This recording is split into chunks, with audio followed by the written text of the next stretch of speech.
Time to go over an album I've been anticipating for the last couple years. AJJ's latest release.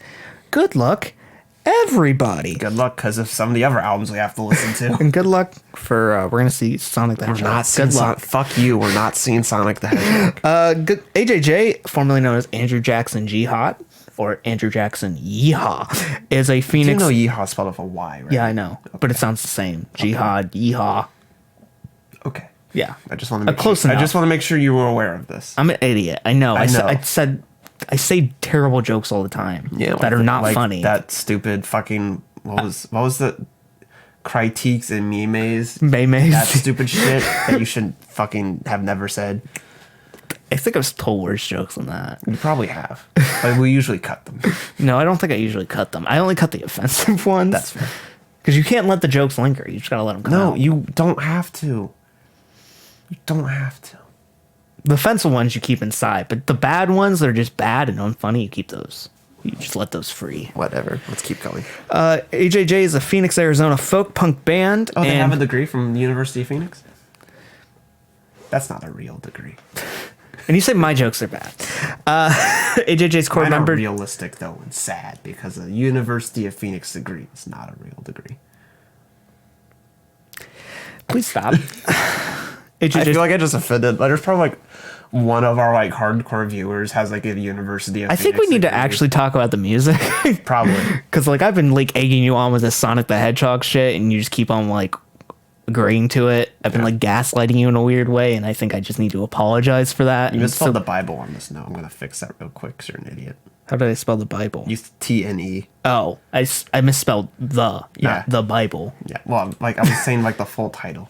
Because if I just said you misspelled the, that sounds Is this a review, or are we just going to talk about other petty shit? I don't know, probably. I'm tired. I'm pretty sure, I think I've said this 5 times now, AJJ, Phoenix, Arizona, folk punk band. Do you want to make a joke? I already did. Okay, good. AJJ's core members are singer-guitarist Sean Bonnet and bassist Ben Guillotine. My experience with them has come from their 2011 album, The Knife Man, which I think sits to this point has been their quintessential album with hit tracks like Michael Jackson. Is that a spinoff of The Night Man from It's Always Sunny in Philadelphia? Stop. You think I make bad jokes. Those are two... I am showing you how bad your jokes No, are. but at least when I do it, it's in a timely manner. Mine aren't. That makes it worse. Exactly. I'm hoping if I make mine so bad that you... I'm just going to respond with even worse jokes. Exactly. You don't understand how reverse psychology works. I am really hoping to one day break you. That's why I'm taking you to see Sonic. Because you took me to see Cats. Nope. Nope. Eye for an eye makes the whole entire world blind. You're going to be blind as fuck after we see Sonic.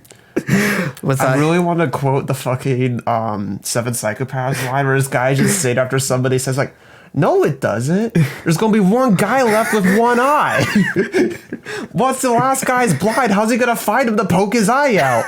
God, with hit tracks like the Michael Jordan of Drunk Jiving, Backpack, Fuck the Devil, Zombies by the Cranberries by Andrew Jackson Jihad and Big Bird is very existential, talking about issues of both political and poverty, a lot of just forefront, raw observations by Andrew Jackson Jihad on that record. I think it was pretty normal folk punk. Normal topics for folk punk, but I think it's done in such a grand manner with just so much intensity and fun and lightheartedness going into it, and also a ton of self-deprecation that it makes a very welcoming throughout the entire thing, and I think it's very characteristic of them.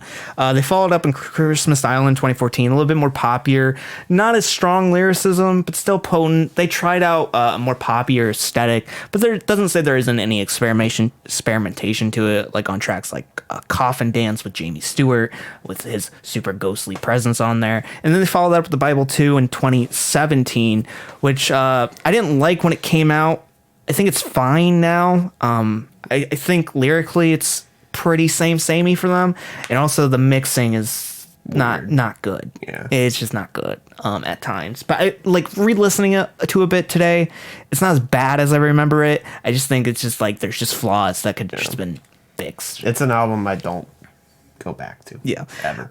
This new album though, Good Luck Everybody, 11 songs, 27 minutes, and it's supposed to be more political. Definitely that. Yeah, it's definitely that. It's one of their most political albums to date, and it's supposed to be more reflective of the time period we're currently in. And it features some additional. There's a ton of additional performers on here on the band, but some most notables is Jefferson Stock, Laura Stevenson, and Kimya Dawson all collaborate in some way or form on this, which is pretty interesting. I do have one quick question. What? Though. Who is Mega Guillotine's running mate? That was a good joke. That was a good joke. Okay. Thank you. So now I'm giving you positive feedback so we can just go on through. I gotta keep going. I don't want this to be a 6-hour episode because we got to do like 2 more things. I was really excited for this album because I think I'm just stalling because I don't want to talk about Poppy. Well, we have 2 more albums before then. I know, but like I have to keep stalling throughout 2 more albums. This album, going into it, I was hoping we see more resurgence of what I really liked about the Knife Man, and not more like, didn't really have to be like tense lyricism, but more just like that raw aesthetic, but not too intense or rigid like it was on the Bible 2. I think what I really wanted from this is more was on their previous EP, Back in the Jazz Coffin, which was way more just raw, folky, basic, but the lyricism and the poignancy of it is really what stuck out, and the humility of it is what really made it key. And I think the thing of this is a lot of confusion, humility, pain. It's really blunt in its observations, and these observations are not... They're not like revolutionary. Yeah, they're not revolutionary, but what really sets this thing as far as showcasing not what is wrong or the issues that are going on, but just the mental place we are in the reflection of just like how fucked we are in that aspect, not the aspect of like issues of like politics, more just how it has effects on the person. Yeah. I mean, especially in tracks like Normalization Blues, which is just kind of how we're just kind of so numb to the bullshit at this point that like we're just kind of living it and nobody's really taking a note of just how truly fucked up this all is. And we've just kind of just grown tired of it. Also, make a Guillotine 2020 with, I can't tell you how many jokes I've seen in the past year. People are like talking about like right-wing politicians and saying, oh, we need to bring back the guillotine, and like it's a joke, but like it isn't. It's and then that's a like joke with a lot of truth to it. And like we're just laughing through it, but at the end of the day, it's like we're talking about bringing a notable death penalty back from the dead. Yep. Because it works. Viva la revolution. And it's very frightening and raw, uncomfortable, but you kind of have to laugh through that pain. And I think the music video, the accompanying it's very calming, but at the same sense, it's very uncomfortable. Yep. It tries to go for like a kiddish aesthetic in the music video, or a bright, like morning cartoon aesthetic. I don't know if you ever like watched any of the Perfect Circle music videos. No. They did one for like back like when Bush was president, because that's how old that album is, and they like used like super kiddie cartoon things, and it was like, it did it in such a stupid way that it was like, oh, look how edgy we are. But this is like, it's does that, and it's like, it's edgy, but like it's edgy in a way that's not like cringy. Yeah, it's like deeply uncomfortable. Like, oh yeah, this is really like, oh, this is life. This is fucked up. You get tracks like Body Terror Song, which is all about kind of body dysmorphia. Body dysmorphia. It's kind of like a combination of like body dysmorphia. Is that what it is? Is it body dysmorphia or body dysmorphia? I'm pretty sure it's dysmorphia. Okay, I can't. Like, it also seems to be talking about like how just being born in like a woman body is apparently going to just fuck you up. Or like any body for general, because like people are going to find a way to abuse you or tell you are the specific thing. In reality, it's not that way. You can be anything you want. It's just, it's kind of just a really unfortunate, sad song. Just like, you're born, and because of that, people will somehow find a way to fuck you over. The track Maggie, I forget that one. That's honestly like, it's an okay song, but like it's the one I don't remember that well when I'm not listening to it directly. It talks about Sean essentially giving him characteristics of a dog in a thunderstorm, and his partner trying to like dig him out of the relationship. And I think it's actually one of the most potent songs when it's coming to the reflection of where a lot of people are, and they want to be in a better place, but like there's just so many things that are just like really triggering or just very off-putting that like it's hard to get out of that paranoid mindset.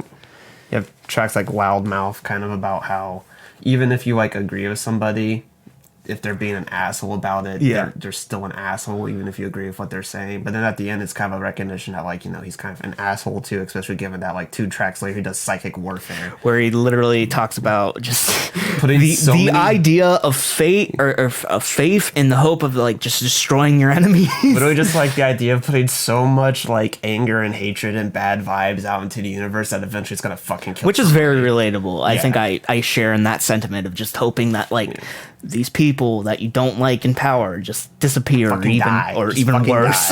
We have no justice, no peace, no hope about how basically we're so fucked up that, like, even our, like, really shitty founders would kind of look at us and be like, wow, y'all fucked up. With a very hard cold open with the lake of dead black children that America created is getting fuller than the founding fathers even wanted. Yeah. Which is oof. Also, that track's a beautiful, harsh piano ballad. Yeah. One of the notable switch ups on here I really enjoy. Also, I really like a little bit more lo-fi vocals on Normalization of Blues. They kind of have the effects of what Bible 2 had, but it doesn't, like, make me want to scratch my ears out. Yeah, it sounds good and natural. Like, it fits. There's more acoustic tracks on here. And this is folk punk. Most of these tracks are acoustic. No, there's more acoustic, like just like one instrument. Yeah. But there's also like tracks like A Poem, which start off really acoustic and then turn into these huge ballads that have these huge breakdowns and chorus sections. About how you should just let celebrities starve to death. Essentially. You have tracks like Your Voices Remembered It, which is essentially... it's a very tongue-in-cheek song about mourning. Yeah. And it's like trying to find some fun in the sense of it, especially in the hook. What I found weird was it had like the same idea as the 1975's How to Draw, where like what do you do if somebody dies and you have like no like physical like remembrance of them, and all you have to go on is your memory. But I feel like this way did it in a way that didn't sound like shit. Yeah, and on the hook, it's humorous with no audio recordings were made, no MP3s, no waves, no AACs, because who fuck uses AACs? And then finally, the closing track on this, A Big Day for Grimley, is essentially the sentiment that we're just fucked, and we're all essentially just getting really cold on the inside, and these problems are not going to go away. They're going to be this consistent line of bullshit. And at the end of the day, just good luck for everyone, hopefully. Yeah. Good luck, everybody. But it has this weird outro where the chorus becomes I'm assuming it's like a recorder that's like played directly into a mic and then it's distorted. Yeah. So it sounds disgusting. I think it's very humorous or very representation of outro of how like sometimes these ideas that you think people can get behind are more just in your head than they actually are. But yeah, I really like this. I think this is a very solid composition. This is really what I wanted from this them. Is definitely their best album in a little while. Yeah, it's the best album since Knife Man for sure. Yeah. I think they really just pulled all the strings together. I think he reading like the Bandcamp description, like the intention of making political music is something like Sean doesn't really have an interest in. Yeah. And I don't think he needs to make political music. I think he just needs to have the depth of sound quality that this has. Yeah. Because like not all these tracks are relating to politics. They're more about the representation of what we are. I think that's more important than saying like Trump's an asshole. Like because we know that. Yeah. That's nothing new. This thing makes like very obvious statements. And again, that's not what's important. It's more about where we are and how we may get out of it, but more importantly, it's just endless suffering. Yeah, and I'm gonna leave it at that. I really enjoyed this, and I can't say anything else about it. Keep in mind those scores are a little bit what you're saying about like the endless suffering. Like, I think because we often talk about like albums that are just like endless suffering, how sometimes that's just too one note. You complained about that a lot when we did the Daughters review. This one does have like some like little small notes about like how to get past this. You have things like Feedbag, which is just about the idea of just going out and trying to connect to people you don't even know. Just remember that like we're all like a society together. Yeah, you know, because we live in a society. Okay, Joker. Together. And it's just so like there's these small little moments like hint at this like idea of like how to get out of this, but it's still kind of the idea that like we're slowly losing sight of that. It's kind of a nice little. That's it. I'm gonna leave it at that. And keep in mind those scores are futile meaningless. Right now, this is a A+. 8, yeah. Yeah, I really enjoyed it, and I hope to hear from AJJ sooner rather than later. And they're coming to Columbus in June with Shoo Shoo, so I think we are mandated. I'm poor as shit, so we're mandated to go though. If you can buy my ticket, it's not that much. It's like how much the Shoo Shoo was. I'll also that we didn't pay go for to. gas probably. No, I'll and drive. Also, again, I'm still fucking poor as shit. Well, we'll get someone to pay for your Sonic the Hedgehog ticket though. No. So you'll go to that. When did they come in Columbus? When did they come? Like June. June. Yeah. Well, maybe by then I'll have a new job. Time to move. Maybe by then you'll finally just start getting sponsors for this shit so we can get paid. Just reach out for sponsors. Hey, if you want to sponsor us, Dollar Cock Club.